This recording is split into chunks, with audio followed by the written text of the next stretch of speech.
আমি বাজার করে আসছি আর এদিকে পেছন দিয়ে ঢুকেছে একদম বাথরুমের দিকে। ও মা, এদিকে বেরো না। হ্যাঁ আজকে মাছ আছে ওই জন্য না, মাছটা নিয়ে এসেছি, যাও দেখো। আর বন্ধুদেরকেও আজকে দেখিয়ে দাও বাজার থেকে কি মাছ নিয়ে এসেছি। একদম একবারের মতো নিয়েছি। তার আমি এদিক দিয়ে যাই। ধনেপাতা, হ্যাঁ ধনেপাতা, কত সবজি তো ঘরে রয়েছে। এই মাছের জন্য ধনেপাতা আর বেগুনটা লাগবেই। মাছ দেখো কি মাছ, এখানে আমি 100 চিংড়ি মাছ নিয়ে এসেছি। ওই চিংড়ি মাছ। দেখো বন্ধুরা, একদম 100 চিংড়ি মাছ।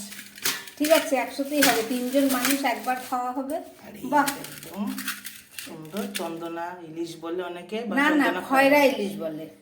খুব ভালো টাটকা আছে মাছগুলো, কেটে নিয়ে এসছিস তো। তোমার ঠিক একদম আছে, আশা হয়ে গেছে। কি দিয়ে রান্না হবে এই যে বল? বেগুন আছে, আলু দিয়ে মাছের ঝোল করো, আর সবজি দিয়ে চিংড়ি মাছ করো। আচ্ছা চল।